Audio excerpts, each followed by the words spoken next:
Hi there and welcome to my new YouTube video. So, as per usual, I'm here on a Friday at 8 PM. This video is actually going to be something quite relatable to quite a few people out there. As you probably already know, I'm going to university this year. Some of my friends have actually already started university, maybe started their second year, starting their first year, or maybe just finished their third year and moving on to full-time work elsewhere. So this video is going to be the 25 things that you should think about when going to university. Obviously I haven't personally gone myself. This is based on looking at stuff on the internet, asking a few of my friends who are currently already at university, and just common sense. So number one, you should sign up for multiple societies. It means that you're able to get involved with a lot more projects, you're able to make a lot more friends, and it means that you're a bit more noticed when you're at the university. So the second thing is obviously trying to apply for jobs straight away. Those first couple of months, freshers week, the whole getting into uni, decorating your room, making friends, everything like that is fantastic.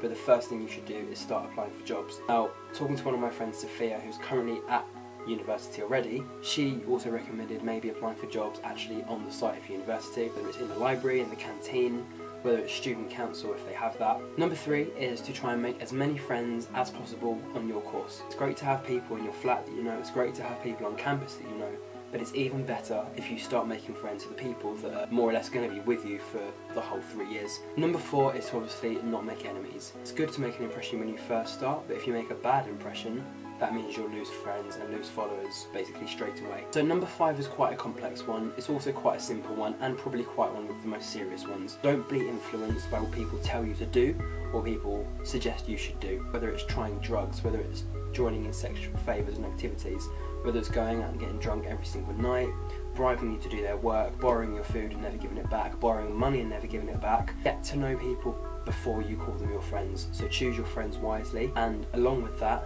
I wouldn't recommend getting into any relationships. No matter how much you want to, no matter how much you want to find someone to love you, to care for you and all of that, I would recommend staying single because you want to experience uni as a uni student rather than with somebody else. Number six is to make a WhatsApp group chat with the people that are in your flat/vlog. It's one of the most probably important things as well because it means you're able to connect with these people before actually going to university. I've been in several group chats to do with my uni. One's the media group chat that I'm currently in, one of them is the campus group chat, and I think one of them is the block/flat group chat that I'm in. So we've got, I know 2 out of the 5 other people that are going to be in my flat. 2 of them are girls. I can't actually remember what their names are, but they seem like nice enough girls. And yeah, it's just a good way to be able to make connections and all of that straight away before going to the uni, rather than going to the uni, not knowing anybody at all and thinking, oh crap, like I've got to make friends. Number 7 is make sure you bring alcohol and any like beverages and stuff with you to uni. It's a lot cheaper to buy them from wherever you live than up in uni. I know when you're at university, it's a student town, depending on where you go. Many of them have student towns where you can get cheap this, cheap that, cheap this, but you want to have drinks that are just for you. My preferred alcoholic beverage is a vodka, so I would probably buy a load of vanilla vodkas or just normal vodkas, Smirnoff obviously, Smirnoff, down in London and trek them all the way up to Nottingham and store them in my room as personal drinks for me, so at least when we go out on nights out I can pre-drink on my own. I've got drinks there that I can drink rather than having to keep spending thousands and pounds going out for clubbing, and it's just a lot more convenient because if you get told, oh mate, we're going to go on a night out tonight, instead of me rushing around to get a drink, I've already got them stored in my room. Number 8 is to make sure you make the most of your first year. So that's freshers, exploring, and the various opportunities that come about for you. Whether it's a job opportunity, whether it's an opportunity to join a society and become part of a project, or go on parades, go on marches, join tennis teams, football teams. Any opportunity that is thrown at you outside of university, inside of university, or just thrown at you, like literally just thrown at you. Join it, do it, have a go at it, see what it's like. Whether it doesn't seem appealing to start with, it may or may not be what you like. Best thing to do is to give it a chance and not like it, rather than not do it, see other people succeed and have fun, and then regret your decision of not doing it. Number 9 is to use the seminar teachers and tutors at your advantage. They won't be coming up to you saying, do you need help with this, do you need help with that? They'll be doing the lecture, saying goodbye, telling you a deadline for the work, and it's more or less down to you from that point. So you will need to make bookings to go and see them, to have appointments with them. If you're confused about any work, talk to other people that are doing the subject, or go and talk to them in your individual spare time. It's quite helpful on this one because it means if you've got a deadline maybe 3 months down the line and you go and talk to them now, you can plan out how you're going to finish the rest of the work, the rest of the coursework, the project, anything like that, and it gives you time to not only finish the work but also to go out and socialise. If you do leave it all to the last minute, it means you're going to be rushing and the quality of your work won't be as good as it would have been if you had that extra time. Number 10, another thing that Sophia had actually told me is cook for yourself. Don't go cooking 3,000 courses for the rest of your flatmates. You won't really know who they are by this point. You'll still technically be mutually friendly with them, but yeah, cook for yourself. You're on a budget enough as it is, so if you start wasting all your food, you're wasting money technically as well. Try and buy foods that are as cheap as possible. Avoid takeaways, avoid fast foods, but maybe treat yourself to one every couple of weeks. Number 11 is more or less what I covered before. Get your work done as soon as possible. Once you get your work done, it means you can go and have as much fun as you want. It also means you won't be struggling when it comes to deadlines. Number 12 is self-determination and self-motivation. If you think you can do it, and if you know you've got the will to complete the task or project or anything like that, then you can do it. Don't have people telling you can't do something, or even if they do, best thing to do is to prove them wrong or to do the project fantastically well in spite of them. Number 13 is I would promote social media. So it's Instagram, whether it's Twitter, whether you have a YouTube account like myself, I would try and promote all of your platforms of social media. It means people can link with you on multiple different social accounts. If you're not with them at uni or on the course and you're just chilling in your room, it means you can make more connections with them. You may find friends through them, you may find that they have a particular hobby or skill that you're interested in, musician, ballet, dance, theatrical arts, anything like that, and it means that you're able to talk to them on the web and in real life and have that sort of double connection or bond with them. Number 14 is research the subject beforehand. Before you actually write pen to paper or put fingers on the keyboard on your laptop, research the subject beforehand. So whether the subject media or English, have a little research, have a little in-depth session to yourself. What is the course? What are the subjects that are going to be covered?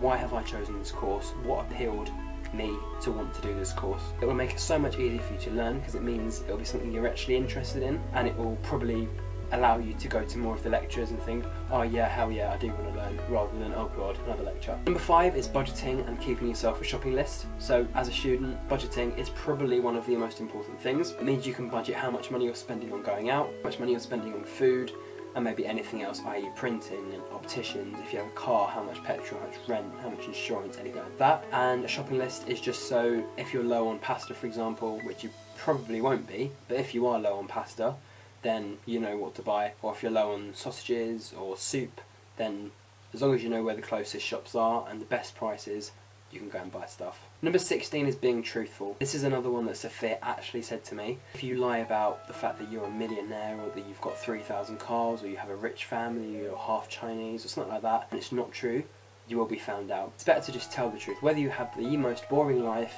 whether you live with a parent, a single parent, whether you don't like your family, whether you do, whether you don't really speak English, whether you are a virgin, it's better to tell the truth about what you are, who you are, and what you like doing. It's so much better for it coming from your mouth than it coming from elsewhere, and then you having to say, oh yeah, that is true, I did do that, or oh yeah, that is true, I am that. Being truthful about who and what you are, maybe not telling your whole life story, but bits of it, just so people know enough to get you as a person. Number 17 is when you go out, I would recommend going out in groups. That's probably what I'm likely to do once I get a little group of friends. It allows you to go to clubs and split costs of travel, whether it's an Uber or a taxi. If you get travel cards, you can potentially split that as well. I don't think you'd need to because you can probably afford your own travel card. Going out in groups is so much better.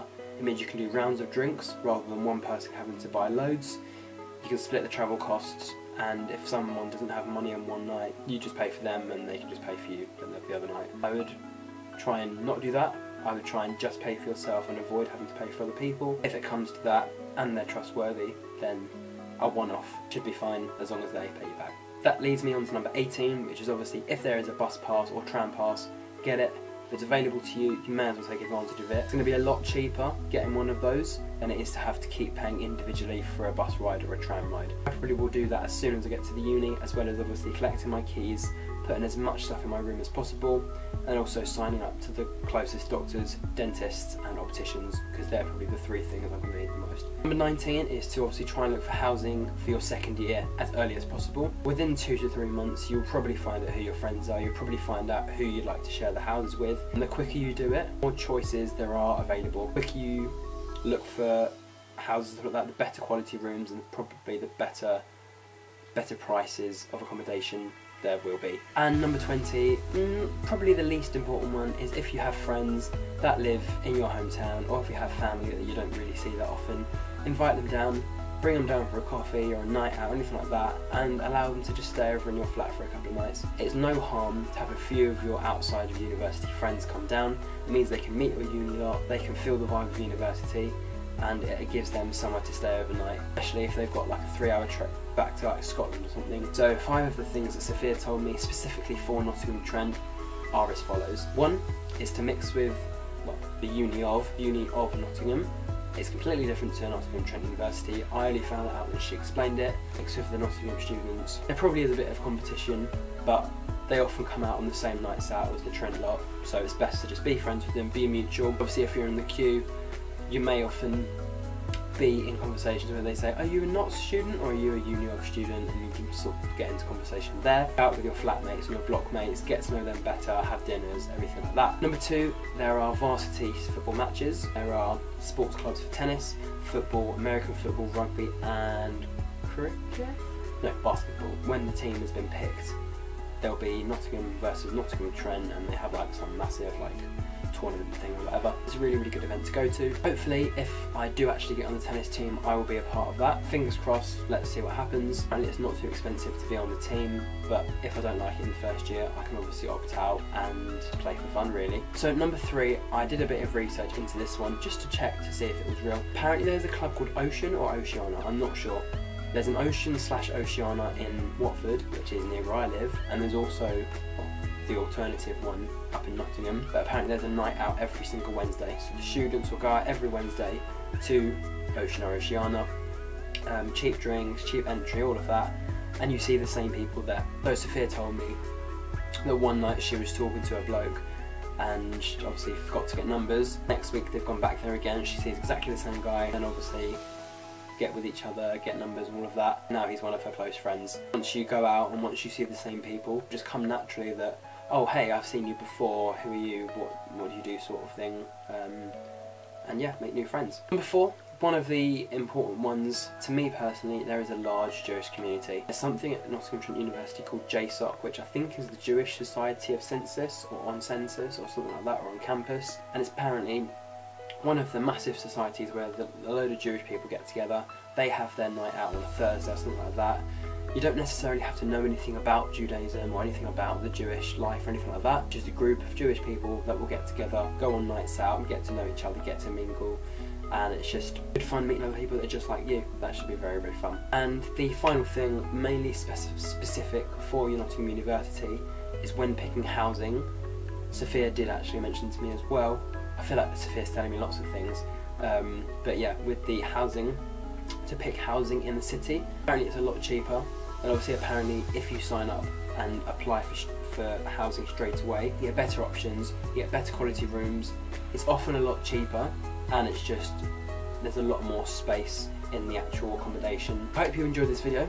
They were the 25 main tips that Sophia gave me about Stockton University, 20 that are mainly just general uni, and then 5 that are specific just for Nottingham Trent. So whether you're going Nottingham, whether you're going Nottingham Trent, whether you're going anywhere near that, you probably will see my face. And yeah, I probably won't be as confident as this because I am quite nervous when it comes to real life, meeting new people. If you see me, don't be shy to come and say hi to me, and hopefully, hopefully you can be a part of my vlog, hopefully you can be a part of my experience through YouTube, and yeah, on the way to 1,000 subscribers, here we go. I do hope you've enjoyed this video.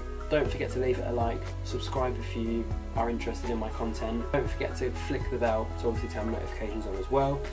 And yeah, so I will see you next Friday at 8 PM. If you are at university, come and give me a hello, knock on my door, and if you're lucky, you may even be able to be featured on my YouTube channel. But thank you for watching. That's it for now. Goodbye.